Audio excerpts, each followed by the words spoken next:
এরাও নিতে পারবে, একটু পিছন থেকে নিয়ে তাহলে ওরা নিতে পারবে। আসসালামু আলাইকুম ওয়া রাহমাতুল্লাহি ওয়া বারাকাতুহু।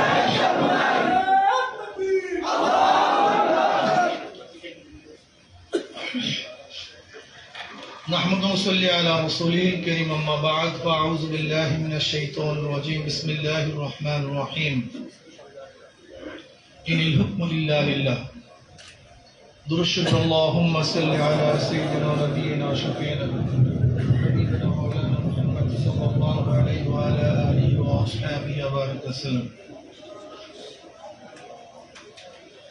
ইসলামী ছাত্র আন্দোলন লক্ষ্মীপুর জেলা শাখা কর্তৃক আয়োজিত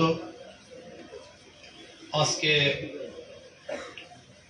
এই ছাত্র সম্মেলনের সম্মানিত সভাপতি, কেন্দ্রীয় সভাপতি, স্থানীয় নেতৃবৃন্দ, সকল স্তরের ছাত্র ভাইয়েরা আমার, ইসলামী ছাত্র আন্দোলন কি ও কেন এ সম্পর্কে আমাদের সভাপতি সাহেব এইমাত্র কিছুটা হলেও আলোকপাত করেছেন। ইসলামী ছাত্র আন্দোলন কি চায়, কি করতে চায়? ইসলামী আন্দোলন ইসলাম হুকুমাত কায়েম করতে চায়, ইসলাম হুকুমাত প্রতিষ্ঠিত করতে চায়। ইসলাম হুকুমাত প্রতিষ্ঠা কিভাবে করবে, কেন করবে, কাদের দ্বারা করবে, ফায়দাটা কি, লাভ কি, ব্যাপক আলোচনা করার তো সময় নেই।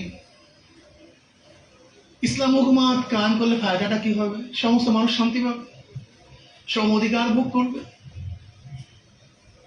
সবাই সবার দুঃখে দুঃখী হবে, সবাই সবাই সুখে সুখী হবে। ইসলাম হুকুমাত কায়েম করলে কি হবে? ভাই আপনারা ডিস্টার্ব করেন না, কথা শোনার সুযোগ করে দেন, বসেন। ইসলাম হুকুমাত, এই শুনে ইসলাম হুকুমাতের ফায়দাটা কি, লাভটা কি? ইসলাম হুকুমত হলে শুধু কেউ একা কাঁদবে না, যদি কাঁদে সবাই মিলে ঝিলে কাঁদবে। ইসলাম হুকুমত হলে কি হবে?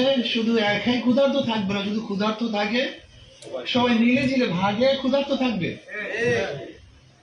যদি খায় একই সাথে খাবে, যদি থাকে একই সাথে থাকবে। বুঝাতে পারিনি? কেউ খাবে তো কেউ খাবে না, এটা ইসলাম হুকুমত না। কেউ ঘুমাবে তো কেউ ঘুমাবে না, এটা ইসলাম হুকুমত না। কেউ আয়েশ করবে, আরাম করবে, আর কেউ কষ্ট করবে, এর নাম ইসলাম হুকুমত না। কেউ তো হাজারো অন্যায়ের পরে জামিন পেয়ে যাবে, আর কেউ অন্যায় না করলেও জেলে ধুকে ধুকে মরবে, এর নাম ইসলাম হুকুমত না। আসলে সবচেয়ে বড় সমস্যা, ইসলাম হুকুমত জানিই না কি জিনিস, বুঝিই না। ওলামায়ে কেরাম জানেন ইসলাম হুকুমত কি জিনিস। ইসলামী হুকুমাত হলো সাম্যতা, মানবিক মর্যাদা প্রদান করা, সবার অধিকারকে ফিরিয়ে দেওয়া। বাচ্চার অধিকার কি? বাচ্চার অধিকারকে বাচ্চা ফিরিয়ে দেওয়া, বাচ্চাকে ফিরিয়ে দেওয়া। একজন যুবকের অধিকার কি? তার কাজটা কি? যুবকের কাজটা কি? তার অধিকারকে তার কাছে ফিরিয়ে দেওয়া। একজন বয়োবৃদ্ধ মানুষ কাজ করতে পারে না, ক্ষুধার্ত, তার অধিকার কি? রাষ্ট্র তার অধিকারকে বাস্তবায়ন করা। একজন বিধবা, তার অধিকারটা কি? রাষ্ট্র তার পাশে দাঁড়ানো। একজন মাজলুম, তাকে রাষ্ট্র সাহায্য সহযোগিতা করা। একজন ছাত্রের অধিকার কি? রাষ্ট্র ছাত্রের অধিকারকে প্রতিষ্ঠিত করা। বুঝাতে পারি নাই? মানে প্রত্যেকের অধিকারকে বাস্তবায়ন করার নাম ইসলাম হুকুমত। কি চায়, কি প্রয়োজন, কার কি দরকার, রাষ্ট্র সেটা দিবে। উদাহরণস্বরূপ ওমর ইবনে খাত্তাব রাদিয়াল্লাহু তাআলা, আপনি ঘুরতেছেন, দেখতেছেন এলাকার মাঝির অবস্থাটা কি। ঘুরতে ঘুরতে দেখেন একটা মরুর মধ্যে বাতি জ্বলতেছে, আলো জ্বলছে। কে ঢুকছে রাত্রে? কোন বেদুইন। গিয়ে দেখে এক মহিলা পাতিলের মধ্যে পানি দিয়ে জাল দিচ্ছে, কিন্তু পাতিলের মধ্যে কিছু নেই, আর বাচ্চাগুলি কাঁদতেছে। ওমর ইবনে খাত্তাব রাদিয়াল্লাহু বললেন, কে তুমি? কোত্থেকে আসছো? অমুক জায়গার থেকে। কেন এসছো? কি করতেছ? বলতেছে, আমার বাচ্চাগুলি ক্ষুধার্ত, তাদের জন্য। কই খানা তো নেই, এ তো শুধু পানি, এ তো খানা না, তাহলে খানা পাবো কোথায়? আমি সান্ত্বনা দেওয়ার জন্য পানি জাল দিচ্ছি, যেন বাচ্চাগুলি মনে করে তাদের জন্য পাক হচ্ছে, তারা সান্ত্বনা পাবে, ক্ষুধার্ত অবস্থায় চিল্লাতে চিল্লাতে ঘুমিয়ে যাবে। এর জন্য আমি কাজ করতেছি। আল্লাহ পাক ওমরকে মাফ করুক, সে আমাদের খবর নেন না। ওমর ইবনে খাত্তাব রাদিয়াল্লাহু বললেন, তিনি খবর পাবেন কিভাবে যদি খবর না দেয়া হয়? যদি খবর নাই নেন তাহলে তাকে খলিফা হওয়ার জন্য বলছে কে? কেন সে খলিফা হয়েছে? ভাই আপনার কথা বললে হাঁটা চলার পর আমি বক্তৃতা করি, এই যে মাথায় আমি বক্তৃতা করি, এত জ্ঞানীদের সামনে আমি বক্তৃতা করি, এত জ্ঞানীদের সামনে যাদের এত বক্তৃতার সময় এত পরামর্শ করা লাগে তাদের সামনে বক্তৃতা করি না।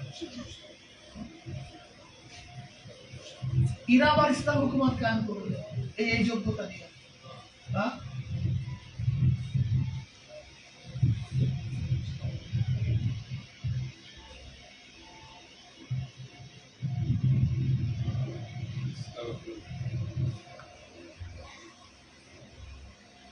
আল্লাহুম্মা সাল্লি আলা মুহাম্মাদ। আজীব মানুষ তো, নিজেরা ক্ষতিগ্রস্ত আর একজনকে ক্ষতিগ্রস্ত। আমি কি বক্তা নাকি যে সুর দেবো বা স্টান মারবো কে ঘুমায় আর কে খায়? আমি দেখবো কয়জন মানুষের মধ্যে আমার কথাগুলি রাখতেছে, বুঝাতে পারতেছে। এত কষ্ট করে আমি আসছি সে বরিশাল থেকে এখানে, এখানে কি তামসা দেখার জন্য আসছি? এতটুকু পুরুষত্ব আমাদের থাকবে না কেন? তার বিয়ার থাকবে না কেন? হ্যাঁ, ছাত্র আন্দোলন গ্লাসটা রাখার আগে চিন্তা করতে হবে কিভাবে গ্লাসটা রাখবে, তার হাঁটার আগে চিন্তা করতে হবে কিভাবে হাঁটবো, কথা বলার আগে চিন্তা করতে কিভাবে কথা বলবো। আওয়াম মানুষ তোমরা, তোমরা কি সাধারণ মানুষ? হ্যাঁ, মাজলিস চলতেছে, হাঁটতেছো, চলতেছো, কথা বলতেছো, এটা আমি পারি না, আমার দ্বারা সম্ভব। প্রত্যেক জায়গায় তোর বিয়ার থাকতে হবে, নিয়ম থাকতে হবে, পদ্ধতি থাকতে হবে। ছাত্র আন্দোলন মানি এটা আদর্শ, আদর্শ অনুযায়ী চলতে হবে প্রত্যেক। যেভাবে যেটা বলতেছিলাম, তোমার খাত্তাব রাদিয়াল্লাহু বললেন যে আমি জানবো কিভাবে? বলে সে আপনি যদি নাই জানে, ওমর যদি নাই জানে তাকে খলিফা হতে বলছে কে? ওমর ইবনে খাত্তাব রাদিয়াল্লাহু তাআলা কথা বাড়ালেন না, তিনি সরাসরি বাইতুল মালে চলে গেলেন। বাইতুল মালের দরজা খুললেন, বস্তার মধ্যে আটা, চবড়ি, খাজুর, বিভিন্ন জিনিস নিলেন, অর্থ নিলেন, বিশাল গাঠি। ওমর ইবনে খাত্তাব রাদিয়াল্লাহু বললেন তার খাদেমকে, আমার কাঁধের মধ্যে তুলে দাও। বলে কি সম্ভব এটা? আমার কাঁধে দেন? বলে কিয়ামতের ময়দানে আমার গুনার বোঝা কি তুমি বহন করবে না আমি বহন করবো? বলছে আমাকে বোঝা বহন করতে দাও। ওমর ইবনে খাত্তাব রাদিয়াল্লাহু তাআলা বোঝা বহন করলেন, কাঁধে নিয়ে সেখানে গেলেন। রাবি বলেন যেহেতু আগে ফুটন্ত পানি, ওমর ইবনে খাত্তাব রাদিয়াল্লাহু তাআলা চবড়ি দিলেন, সেখানে খাজুর দিলেন, অন্য কিছু দিলেন, আটা দিলেন। কিছুক্ষণের মধ্যে সারি পাক করার জন্য চেষ্টা হয়ে সারি হয়ে গেছে।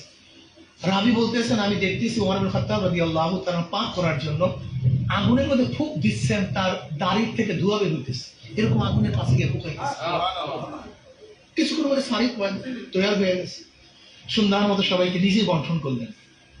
যে বাচ্চাগুলি ক্ষুধার্ত অবস্থায় কাঁদতেছে, অনেক মজাদার খাদ্য সামনে পরিবেশিত হচ্ছে, বাচ্চাগুলি ক্ষুধার্ত, বাচ্চাগুলি এখন সবাই খুশি আনন্দিত খেলতেছে। এখন ওই মহিলা বলতেছে যদি ওমর খলিফা না হয়ে তুমি খলিফা হইতা, ওমর খলিফা না হয়ে যদি তুমি খলিফা হইতা তাহলে কতই সুন্দর হতো। ওমর ইবনে খাত্তাব রাদিয়াল্লাহু বললেন হ্যাঁ সেখানে গেলে হয়তো তুমি তাকে দেখতেও পারো। পরিচয় দিলেন না, অনেকগুলো অর্থও দিলেন। ওমর ইবনে খাত্তাব রাদিয়াল্লাহু তাআলা খাওয়ার পরে রওনা করলেন। কিছু দূর যাওয়ার পরে দাঁড়ালেন, তাদেরই তাকিয়ে আছে। এবার খাদেম বলতেছে কি দেখতেছেন, দাঁড়াচ্ছেন কেন, কি কি করতেছেন, অপেক্ষা করেন কেন? বলে যে বাচ্চাগুলি এতক্ষণ ক্ষুধার্ত অবস্থায় কাঁদতেছিল তাদের চেহারার হাসি আমার কাছে খুব ভালো লাগতেছে, আমি সেটা দেখতেছি।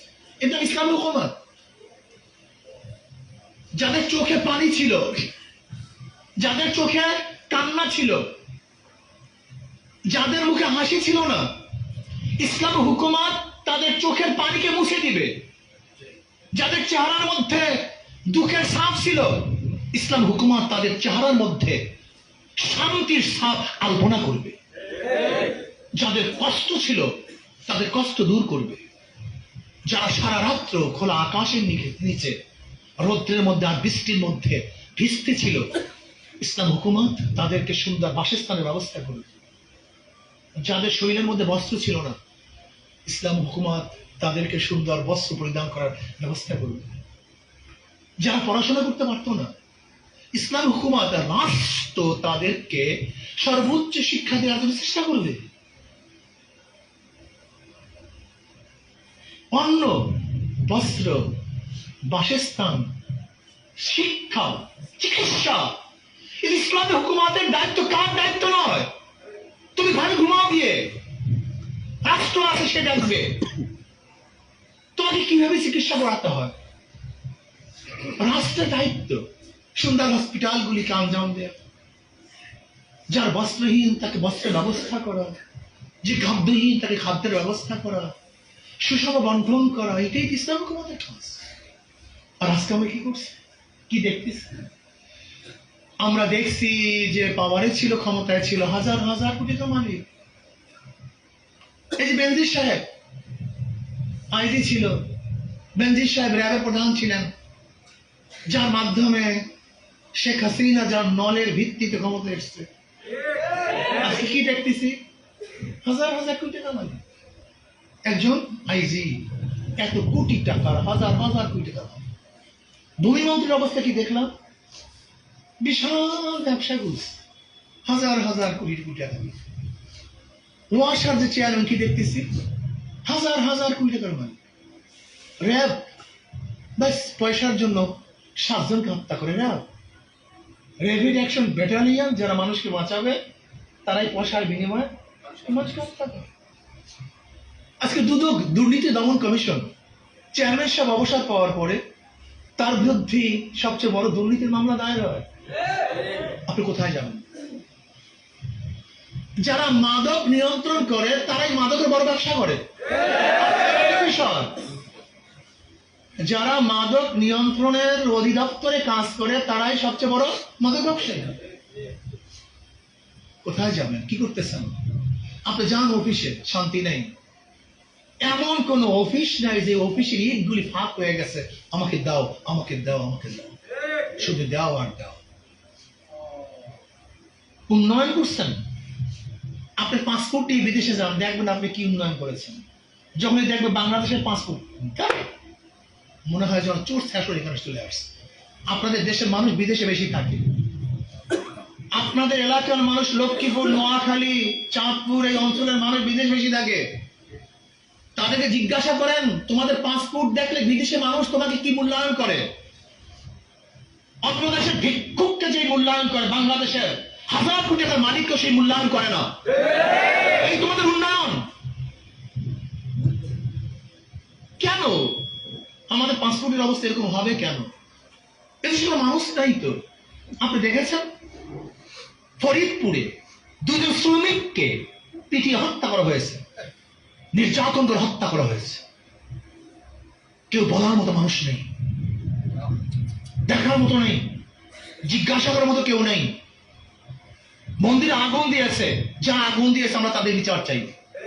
অবশ্যই তাদেরকে বিচার করতে হবে, কিন্তু যারা 2 জন শ্রমিককে অবৈধভাবে হত্যা করছে বাংলাদেশের জমিনে, তাদের বিচার করতে হবে।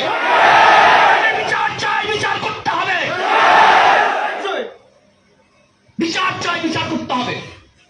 2 জন মানুষ হত্যা করবে, মন্দিরে যারা আগুন দিয়েছে, নিরপেক্ষ তদন্তের ভিত্তিতে আমরা তাদের বিচার চাই।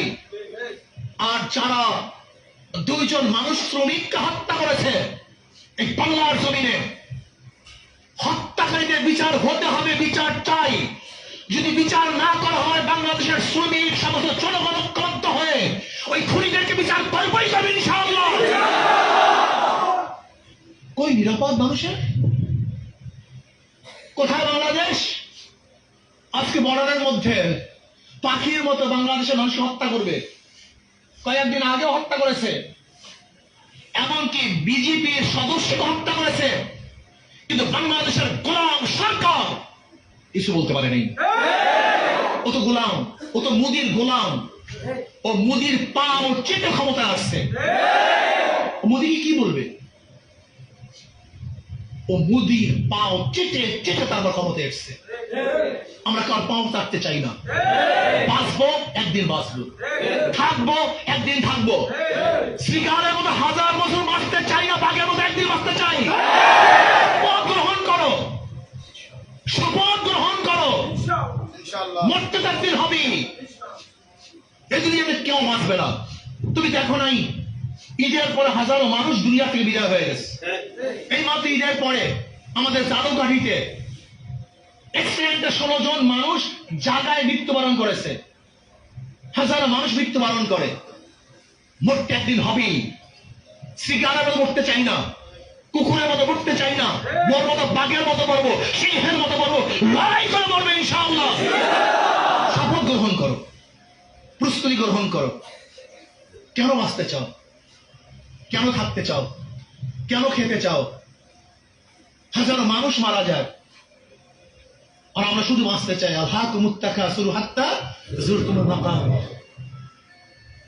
সহ্য করা যায় না। যা ইচ্ছা তাই করতেছে, যা মনে চায় তাই হবে। এটা হতে দেওয়া যায় না। বাংলার জমিনে, এই বাংলাদেশের জমিনে অবৈধভাবে যারা আমার শ্রমিককে হত্যা করেছে, বাংলাদেশের শ্রমিক জনতা, আম জনতা, মাজলুম জনতা ঐক্যবদ্ধ হয়ে ইনশাআল্লাহ এই বিচারের প্রতিশোধ গ্রহণ করবেই করবে ইনশাআল্লাহ। এই খুনের প্রতিশোধ গ্রহণ করবেই করবে ইনশাআল্লাহ। কেন বাঁচতে চান? হবেটা কি? কুকুরের মতো বেঁচে লাভটা কি? সোনারের মতো বেঁচে লাভটা কি? শ্রীগেলার মতো যদি রাত্রে শুধু জঙ্গলেই থাকতে হয়, দিনে জঙ্গলেই থাকতে হয়, রাত্রে শুধু বের হই অন্ধকারের মধ্যে, এই জিন্দিগির কি দাম আছে? শ্রীগাল সারাদিন লুকিয়ে থাকে, জঙ্গলের মধ্যে থাকে, রাত্রে বের হয়। তুমি আমি এই গুহার মধ্যে থাকবো আর রাত্রে বের হবে চুপে চুপে। না, এটা মানুষের কাজ না, এটা মানুষের কাজ না, শ্রীগালের কাজ না। প্রতিবাদ করো, সচেতন হও। আর সবচেয়ে কঠিন মাসালা হলো আমাদের মধ্যে কিছু শিকড় কাটার জন্য কিছু লোক তৈরি করা হয়েছে। সম্পূর্ণ রয়ের কাজ, সম্পূর্ণ রয়ের কাজ। আমাদের ছেলেদের মাথাকে খারাপ করে দিয়েছে। নাই জ্ঞান, নাই বুদ্ধি, নাই চিন্তা, নাই ভাবনা, যা মনে চায় তাই করতেছে। আর শুধু আমাদের প্রস্তাবিত করতেছে। ওদেরকে হাতিয়ার দিয়ে দিচ্ছি, আমাদেরকে অ্যারেস্ট করার, আমাদেরকে যা ইচ্ছা তাই করার হাতিয়ার আমরাই তাদেরকে দিয়ে দিই। যা মনে চায় তাই করি। একজন আরেকজনের বিরুদ্ধে কথা বলি, বলতে থাকি বাস অমুকে সব বাতিল, অমুকে বাতিল, অমুকে বাতিল। জিহাদের এক ব্যাখ্যায় তো গোটা দুনিয়ার মানুষকে কাফের বানায় ফেলাইছে। আজকে আমার 2 জন শ্রমিক ভাইকে হত্যা করছে, তারা কোথায়? কোথায় তোমরা? একবার বলো, একবার আসো। জিহাদ তো পরে করবা, কেতাল তো পরে করবা, কবে কি 2 ভাইয়ের পাশে দাঁড়াও, একটু কথা বলো। আর আমাদের অবুঝ ছাত্রগুলি, জ্ঞানহীন ছাত্রগুলি, অদূরদর্শী ছাত্রগুলি, বাস একজন একটা কথা বললেই পাগল হয়ে যায়। কিন্তু এর ভবিষ্যৎ কি, ডান কি, বাম কি, সামনে কি, পিছনে কি, এর পরবর্তী কি হবে কোনো খবর নেই। বাস গুলি একটা দিছি তো আমি ট্রেগারে চাপ দিছি, কিন্তু এই গুলির পরে রেজাল্ট কি হবে কোনো খবর তার মধ্যে। আমি সামাল দিতে পারবো কি পারবো না, উচিত কি উচিত না, আমি কতটুকু শক্তি অর্জন করছি কোনো খবর নেই। ট্রেগার চাপছি তো গুলি বের হয়ে গেছে, মানুষ মারা গেছে। তুমি বাঁচতে পারবা? মনে যা চাই তাই করতেছি। এর জন্য আফালা তাতাফাক্কারুন, আফালা তাআকিলুন, আফালা তুবসিরুন, ইয়া উলিল আলবাব, ইয়া উলিল আবসার। আল্লাহ পাক কি বলেন? তোমরা কি চিন্তা করো না? তোমরা কি দেখো না? তোমাদের কি চক্ষু নাই? তোমাদের কি জ্ঞান নাই? এত সহজ নয়, কণ্টকাকীর্ণ পথ। তুমি কি জানো এই পথ কত মারাত্মক? এই পথ বাবা ছেলেকে হত্যা করে, এই পথ ছেলে বাবাকে হত্যা করে, এই পথ ভাই ভাইকে হত্যা করে, এই পথ আপন বন্ধুকে হত্যা করে। সেই পথ হলো হুকুমাতের পথ। আর তুমি এটাকে সহজ মনে করেছো। এই হুকুমাতের কারণে জঙ্গে সিকমিল হয়েছিল, এই হুকুমাতের কারণে জঙ্গে জামাল হয়েছিল। এই হুকুমাতের কারণে আব্বাসিয়া, উমাইয়া, হাজারো শাসকদের অবস্থা আমরা জানি। এই হুকুমাতের কারণে দারা, সুজা, মুরাদকে এই হুকুমাতের কারণেই তাদের বিরুদ্ধে যুদ্ধ করতে হয়েছিল। এই হুকুমাতের কারণে শাহজাহানকে বন্দি রাখতে বাধ্য হয়েছিল। এই হুকুমাতের কারণেই তোমরা জানো তুর্কিস্তানের সবচেয়ে যে ব্যক্তি যোগ্য সাহেবজাদা, তাকেও তার বাবা হত্যা করেছিল। এটাই তো নয়। আর তুমি এই পথটাকে মনে করছো আলিব্বাতা আর বা তাসা পড়লে এই পথে তুমি অগ্রসর হতে পারবে? তুমি দেখো না এই পথের অবস্থা কি। কাজে চৌকাশ থাকো, সচেতন থাকো, আবেগে গাও ভাসিও না। বিবেকের সাথে আবেগ থাকাছে, আবেগের সাথে বিবেক থাকাছে। আবেগ আছে, বিবেক নেই, বিবেক আছে, আবেগ নিতে কাজ হবে না। এই জন্য আসুন, ইসলাম হুকুমাত কায়েম করার জন্য ইসলামী আন্দোলন, বাংলাদেশ ছাত্র আন্দোলন ক্লান্ত পরিশ্রম করতে ত্যাগী হও, ভুগী হও। এখনো দেখা যায় হাজারো বাম সংগঠনের মানুষগুলো অনেক বেশি ত্যাগী। এখনো হাজারো বাম সংগঠনের মানুষগুলি তোমার চেয়ে আমার চেয়ে অনেক অনেক বেশি ত্যাগী। তাই কমিউনিজম বিপ্লব করার জন্য এত ত্যাগ করতে পারলে তুমি ইসলাম হুকুমাত কায়েম করার জন্য কেন ত্যাগ করবে না? কারণটা কি? তারা তাদের নিজের ক্যারিয়ারকে ধ্বংস করে ফেলছে।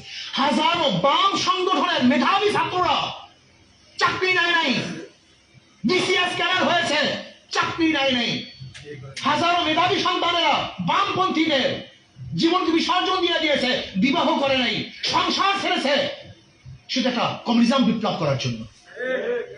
যদি ওরা ওদের মেধাকে, ওদের সব কিছুকে এক কমিউনিজম বিপ্লব করার জন্য উজাড় করতে পারে, ইসলাম হুকুমাত কায়েম করার জন্য তুমি এবং আমি আমার ক্যারিয়ারকে, আমার বংশকে, আমার স্ত্রীকে, আমার ছেলেকে, আমার মেয়েকে, আমার সব কিছুকে কেন উজাড় করতে পারবো না?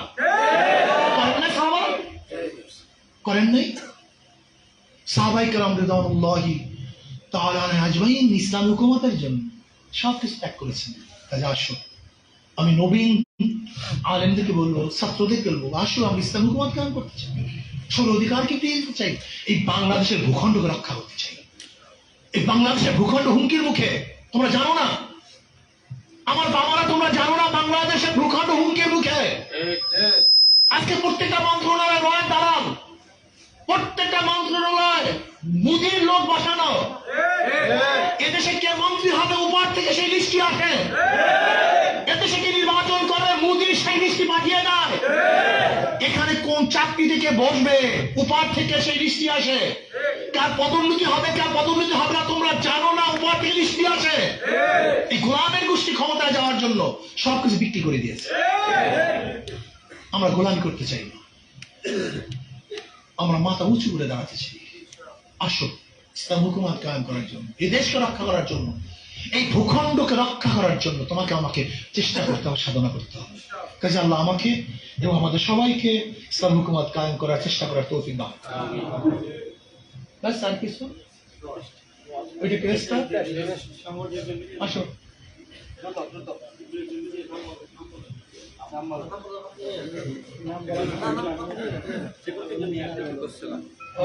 রিদওয়ান, মোহাম্মদ রিদওয়ান, মাশাআল্লাহ, জাযাকাল্লাহ। আসো, এখানে আসলে আমরা ছবিটা একটু সুন্দর করে মাঝখানে আমরা ছবিটা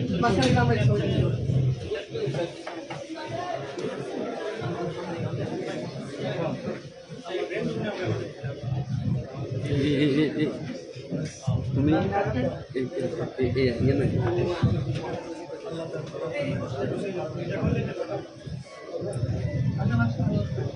চলো চলো।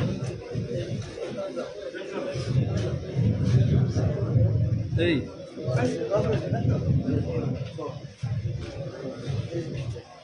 اللهم آمين. ربنا ظلمنا أنفسنا وإن لم تغفر لنا وترحمنا لنكونن من الخاسرين. আল্লাহ তুমি আমাদের সবাইকে মাফ করে দাও, আমাদের গুনাহ খাতা মাফ করে দাও, গুনাহ থেকে বাঁচিয়ে থাকার তৌফিক দিয়ে দাও। আল্লাহ তোমার জমিনে তোমার হুকুমত, ইসলাম হুকুমত কায়েম করে দাও। ইসলাম হুকুমতের জন্য সাহাবায়ে কিরামদের নমুনা হিসেবে জিহাদ করার তৌফিক দিয়ে দাও। আল্লাহ এই কাফেলাকে কবুল করে নাও, আল্লাহ এই কাফেলাকে কবুল করে নাও, এই কাফেলাকে কবুল করে নাও।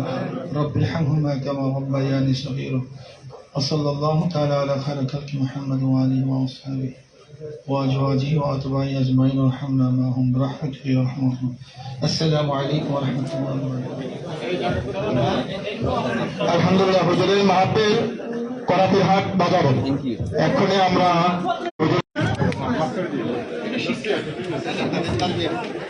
আলহামদুলিল্লাহ, হুজুরের মাহফিল করাতিরহাটে আছে। আমরা যারা মাহফিলে যাব সবাই করাতিরহাটে চলে যাব, এবং যাদের টেস্ট নেওয়ার কথা আছে আমরা সবাই এখানে অবস্থান করব।